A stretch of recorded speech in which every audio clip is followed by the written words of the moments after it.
Well, today is the big day, the day when we celebrate flower communion. This is a favorite ritual of Unitarian Universalism.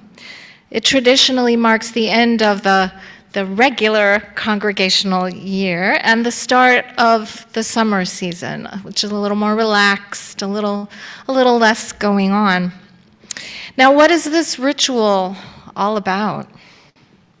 Well, UUs have found a great deal of different themes in this celebration of beauty and diversity that we practice each year. And for me, it's different each time. I have a different interpretation of the meaning, a different understanding, and it touches me in a different way. Maybe that's the beauty of this ritual, that each person finds their own relation to it. For some of us, it's simple. It's about finding beauty and joy, even in the midst of the struggles of life. And boy, do we need it this year, right?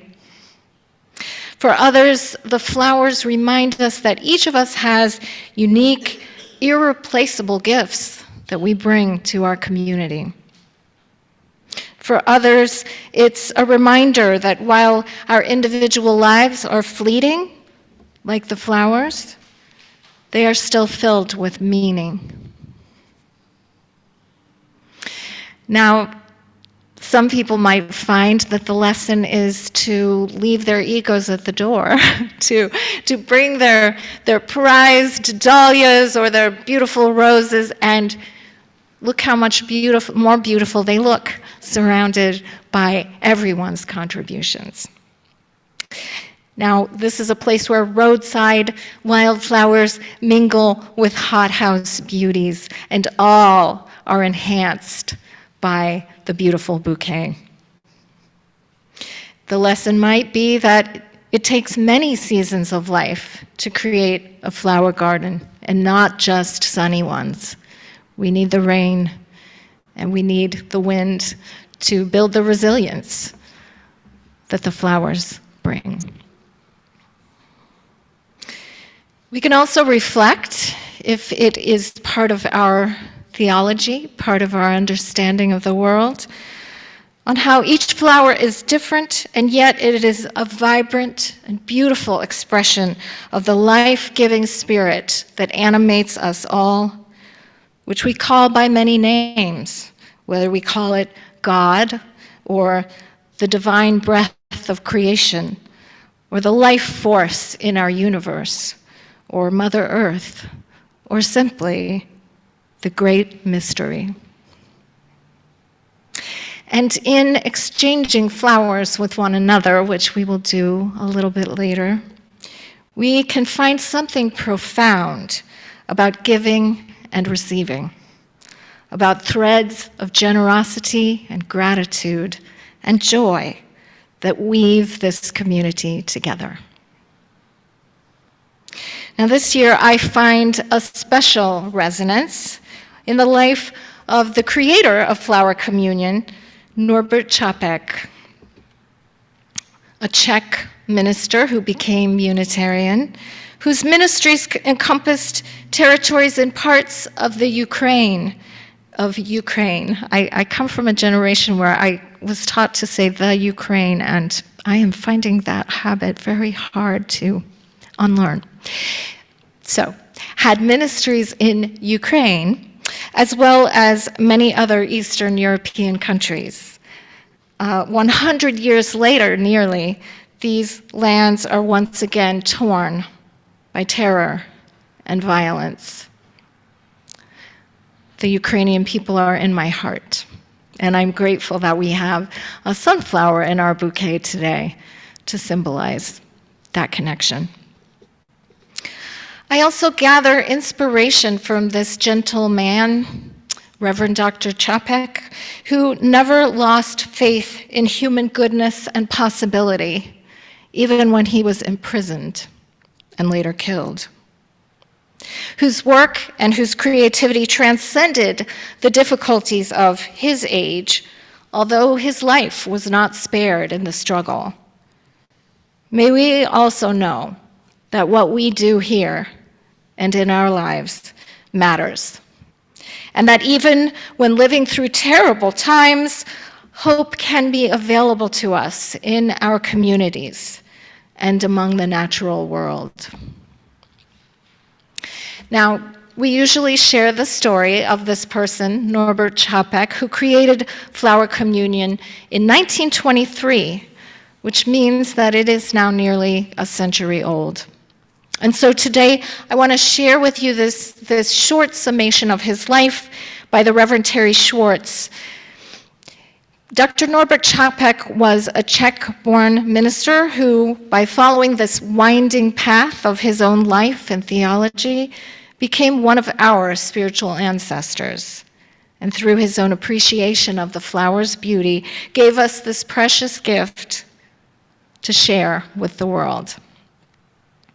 Norbert Čapek was born in 1880 to a mother who was devout Catholic, and his father agnostic. Now, he became an acolyte studying to be a priest at age 10 in 1890 at St. Martin's Catholic Church. In the years that followed, though, he became very disillusioned with the priesthood and with the Catholic faith. At 18, apprenticed to his uncle in a change of career, he studied to be a tailor in Vienna. But Norbert was not meant to be a tailor, for he discovered the Baptists and fired up about a different version of Christianity. He became a Baptist minister. And during that time of his life, he founded almost a dozen churches from Ukraine to Budapest in Hungary. And yet slowly his faith was becoming more and more liberal. He was drifting away from the tenets of the Baptist teachings.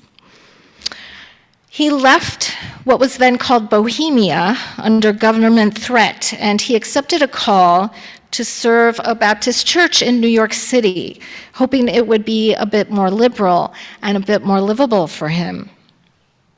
But one day in 1919, he wrote, "I cannot be a Baptist anymore.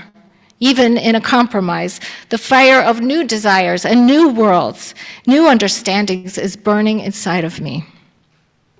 So Norbert and his wife Maya joined a Unitarian church in New Jersey in 1921. For maybe some of the same reasons that some of you have found a home here or are seeking a home here.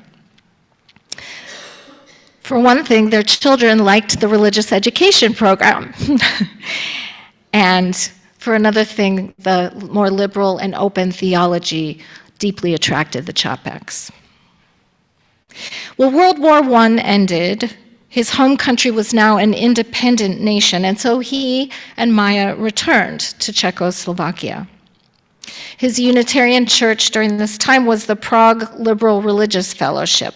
In just 20 years, his church had acquired 3,200 members. The traditional Christian communion service of bread and wine did not meet the needs of this congregation, this more open congregation of seekers in the city of Prague, because his church, like ours, had people who believed lots of different things. So Čapek turned to the beauty of the countryside, to the beauty of the flowers that grew everywhere in his home country. In 1923, he developed this flower ceremony. He asked his congregants to bring a flower to church from their gardens, or from the field, or from the countryside. He invited each person to place their flower in a vase, and there was a church community no less unique for being united. For following the service, each person could take a flower from the vase, a different one than the one that they brought. And we'll do that later today. Čapek was a visionary minister with a church that was ahead of its time. It was a bold church, a church that was thinking beyond its own doors, beyond its own borders, beyond what it even knew was possible. A church that was willing to take risks, to make tough decisions, and to bear disappointment, and to build a new way together. First by building a church, and then that church would build up the world. That was the vision. And that is still the vision of our movement. Now for this, the Gestapo arrested him in 1942. The Nazis, you see, accused Norbert Čapek of listening to foreign broadcasts, and they sent him to Dachau concentration camp. Even in starvation and torture, he still found a way to hold a flower ceremony with his fellow prisoners, finding whatever flowers they could find among the weeds of the camp. These weeds, as they bloomed, testified to a larger beauty outside of themselves and a love that would outlive them. The Nazis eventually killed Norbert Čapek, but his spirit, his courage, his commitment live on today in our commemoration of flower ceremony. His qualities were passed on now, and they are for us to make real. Norbert's wife, Maya, brought the flower ceremony to the Unitarian Church in Cambridge, Massachusetts, when she came in 1940. And what we're about to do as our flower communion is not a historical reenactment. It is not exactly like the ceremony that Norbert Čapek initiated, but it is an affirmation of continuity within the generations of struggle for ever-widening liberty and ever-growing love. So this flower ceremony, lovely though it is, it's not a diversion from ugly realities, but it's more of a gentle fierceness which proclaims that in the midst of difficult, sinister days, there is always the light of beauty, and we can find it together. So we are not here to reenact or recall something that happened, but to remember something that is happening. To remember, to put it back together again, put ourselves back together again, and our world back together again as we do. As each of us is a part of the body of this community, out of many, one. So today, we celebrate this ritual of solemnity and of joy.